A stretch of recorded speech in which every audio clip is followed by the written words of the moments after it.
Aujourd'hui, on s'attaque à la plus grande pièce de tous les temps. La première balade de Chopin. Quand tu dis balade, du coup, c'est calme, c'est ça, c'est tranquille, quoi.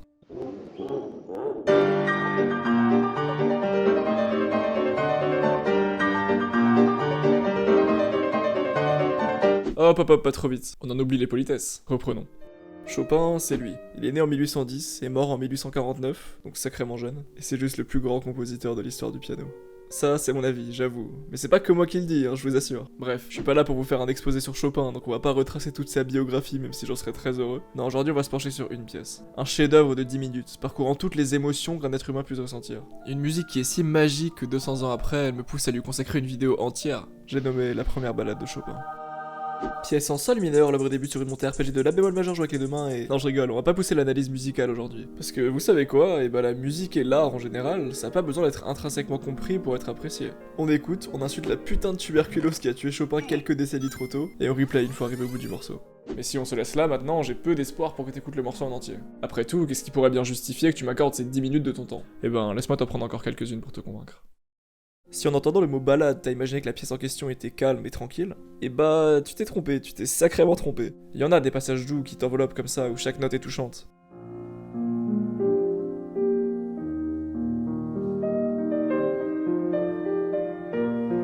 Mais il y a aussi ça. Ou encore ça.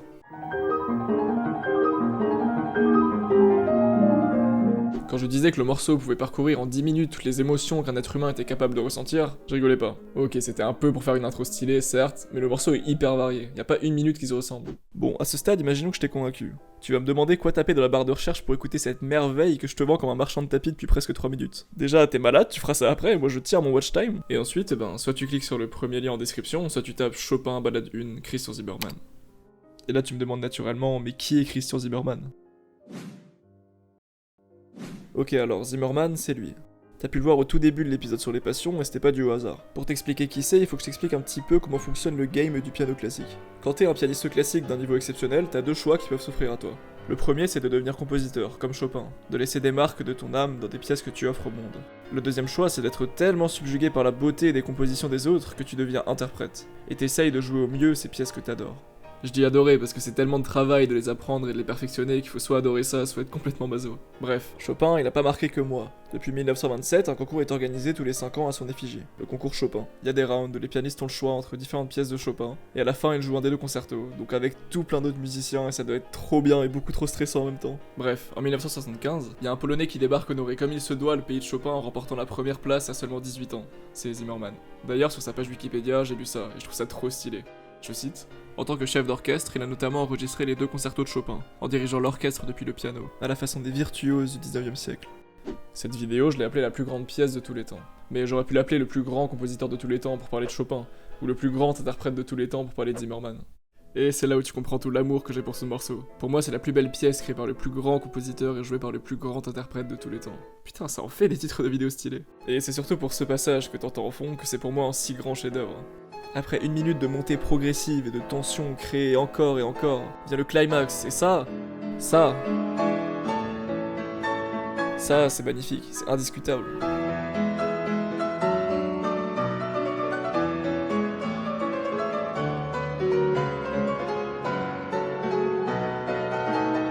Et puis ce thème-là, tu l'as déjà entendu plus tôt dans le morceau, il est cultivé, d'abord calme, puis immensément intense, enfin c'est incroyable.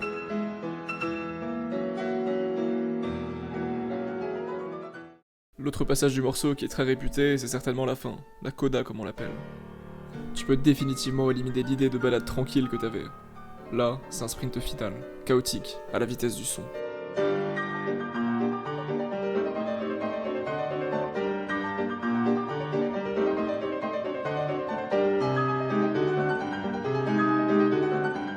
Mais encore une fois, tous ces passages, ça vaut encore plus le coup de les écouter dans le contexte de la pièce. Avec toutes ces tensions et ces relâchements, y a que comme ça qu'ils prennent tout leur sens et leur couleur.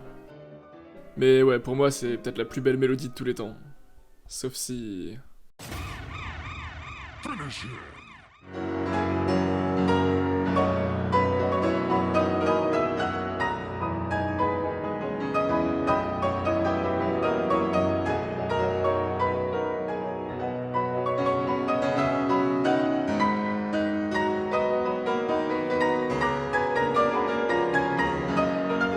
Ça, on en parlera peut-être dans un prochain épisode. Mais pour l'instant, revenons à Chopin. Et évidemment, je t'invite à écouter toutes les autres pièces de Chopin, toutes les valses, tous les nocturnes, les autres ballades. Pour moi, il y a absolument aucune pièce à jeter de toutes celles qu'il a composées et je trouve ça dingue.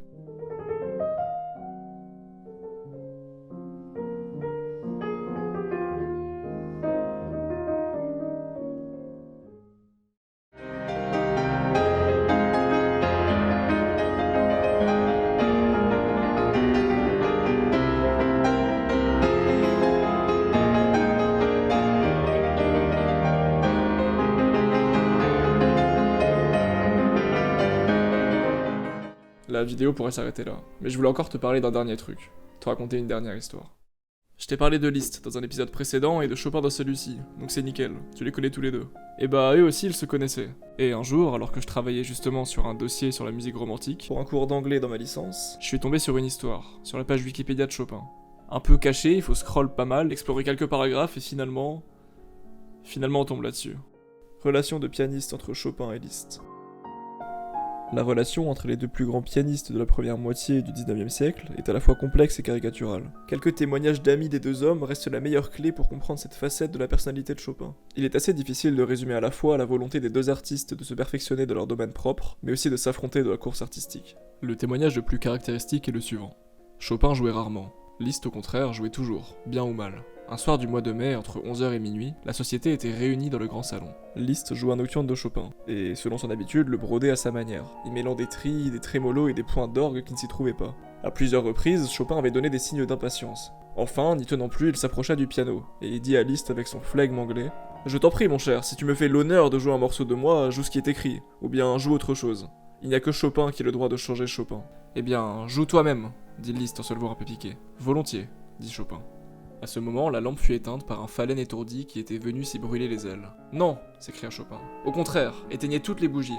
Le clair de lune me suffit. » Alors il joua. Il joua 1 heure entière. Vous dire comment, c'est ce que nous ne voulons pas essayer. L'auditoire, dans une muette extase, osait à peine respirer. Et lorsque l'enchantement finit, tous les yeux étaient baignés de larmes, surtout ceux de Liszt. Il serra Chopin dans ses bras, en s'écriant « Ah, mon ami, tu avais raison. Les œuvres d'un génie comme le tien sont sacrées. C'est une profanation d'y toucher. Tu es un vrai poète et je ne suis qu'un saltimbanque. Allons, reprit vivement Chopin. Nous avons chacun notre genre, voilà tout. » Chopin crut avoir éclipsé son rival ce soir-là. Liszt apprit le mot, et s'en vengea en artiste spirituel qu'il était. Voici le tour qu'il imagina 4 ou 5 jours après. La société était réunie à la même heure. Liszt supplia Chopin de jouer. Après beaucoup de façons, Chopin y consentit. Liszt alors demanda qu'on éteigne toutes les lampes, et qu'on baisse les rideaux, afin que l'obscurité soit complète. C'était un caprice d'artiste, on fit ce qu'il voulut. Mais au moment où Chopin allait se mettre au piano, Liszt lui dit quelques mots à l'oreille, et prit sa place. Chopin, qui était très loin de deviner ce que son camarade voulait faire, se plaça sans bruit sur un fauteuil voisin.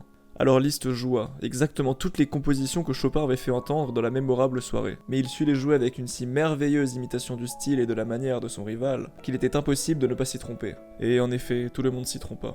Le même enchantement, la même émotion se renouvelèrent. Quand l'extase fut à son comble, Liszt frotta vivement une allumette et mit feu aux bougies du piano. Il y eut dans l'assemblée un cri de stupéfaction. « Quoi, c'est vous ? Comme vous voyez. Mais nous avons cru que c'était Chopin. »« Tu vois, dit le virtuose en se levant, que Liszt peut être Chopin quand il veut. Mais Chopin pourra-t-il être Liszt ? » C'était un défi, mais Chopin ne voulut pas ou n'osa pas l'accepter. Liszt était vengé. Aussi bien admiratifs l'un de l'autre, évitant aussi bien que poussant la comparaison, cet épisode de la vie des deux artistes est un excellent résumé de la relation unissant ces deux pianistes.